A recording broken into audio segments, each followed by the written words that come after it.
Hello, I'm John, K2KWR, and today I'm going to be talking about CTCSS and a quick overview so that you understand what it is and how we use it. So CTCSS, Continuous Tone Coded Squelch System, is used obviously in radios, two-way radios, and it's a type of in-band signaling that is used to reduce the annoyance of listening to other users on a two-way radio communication system, sometimes referred to as tone squelch or PL tones, privacy tones. And it does it by adding a low-frequency audio tone to the voice. That one group of users is on the same frequency. The circuitry generally mutes out those other users who are using a different tone. It's a sub-channel, but this is really not true because it's actually not below your audio level of hearing. It's just that the radio filters it out before it actually gets to the speaker. So we don't really hear it, and that's why we call it a sub-audible tone. But I wanted to give you a quick overview and just kind of show you some of the things and how you set it up on your radio. So one of the things you can do is you can go to Buy Two-Way Radios and get one of these cards, which is great for GMRS. The tones are used even in the amateur world, but obviously GMRS has now become fairly popular. And so with that, let me just show you that card. See if I can get a good shot of it in here. It's kind of hard. I don't really have a good camera set up yet. Maybe I will. I think you can see it, right? Yeah, so you can go to Buy Two-Way Radios and buy this card laminated. And we have several other reference cards. So basically, the CTCSS is a way, and I basically lay it out as it's a lock and a key. So when trying to use a repeater, you need the key in order to open up the lock, which is the repeater and allows your transmission to come through so that other users who are on that same frequency for the repeater can hear you.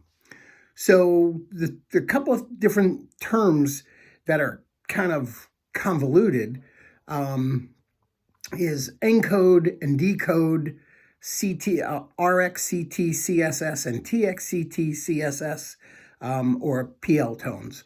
So always remember, encode is what you're transmitting. So encode equals transmit, and decode is what you're receiving, and so you can receive that transmission because you are decoding the tone.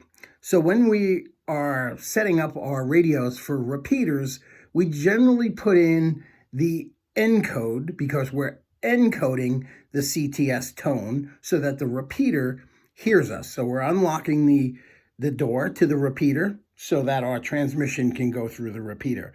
Now, generally, if you don't want to hear any other traffic but the repeater, because we all know that GMRS is a shared frequency with FRS, and there are plenty of users who may be using the simplex side of that, the 462, and so you may hear them. So you would then put the tone on your receive side, so RxCTCSS or your decode. And so pretty much that's how it works, and it's very, very simple to use. Normally for the GMRS group, you would just go to mygmrs.com, set up a free account, and then look for on the map your state, and then you could zoom into your area and find repeaters that are close enough for you to be able to utilize, and they will show you the frequencies and also the tones that you need to access that repeater. Again, a very, very good reference card for the what the CTS tones are.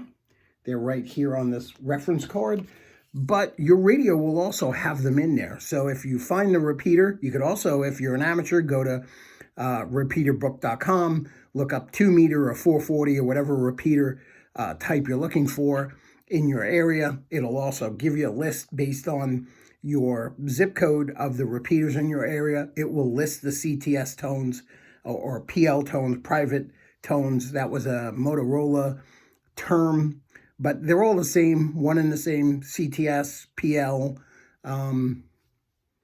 So that's pretty much it. Quick little video on PL tones. Hit me up here at Buy Two Way Radios. If you have any questions, I'll be more than happy to help you. Have a great day.